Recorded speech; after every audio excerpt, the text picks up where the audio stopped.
Benoît XVI gravement malade, le pape François des mauvaises nouvelles de son prédécesseur. Le Vatican est dans l'angoisse.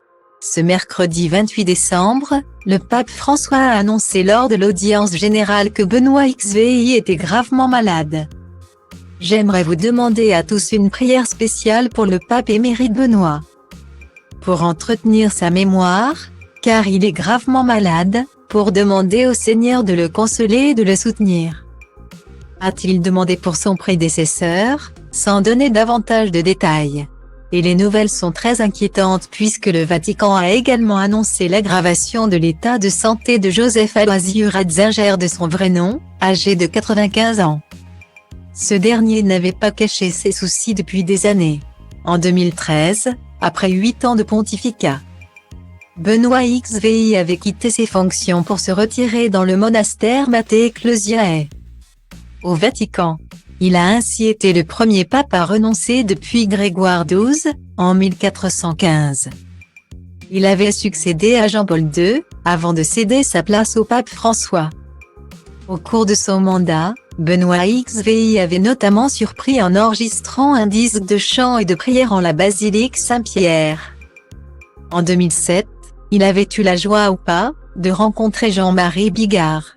À l'époque, Nicolas Sarkozy lui avait proposé de se joindre à la délégation française pour partir à la rencontre du célèbre pape au Vatican. J'ai dit oui parce que c'est un kiff absolu, avait-il confié à Nice Matin.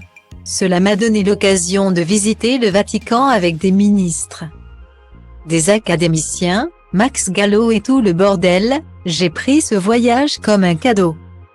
Mais le face-à-face avait finalement grandement déçu l'humoriste et mari de Lola Marois car Benoît XVI était très loin de s'intéresser à lui et encore moins à sa carrière. Nicolas Sarkozy m'a décrit comme un homme de Dieu, avait-il raconté.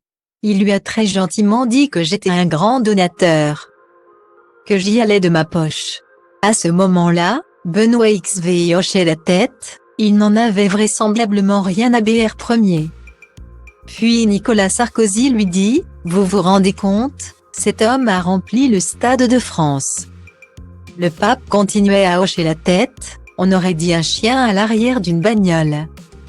Ce qui est fou, c'est que je suis resté pratiquement 5 minutes avec lui, quand chaque délégation n'avait droit qu'à 10 ou 12 secondes. Le temps de lui baisser la nouille et de se barrer. Le sort de Benoît XVI ne manquera cependant pas de toucher Jean-Marie Bigard et beaucoup de ses fidèles. Cât de sus, cât de sus, cât de sus, cât de sus pot eu să sar.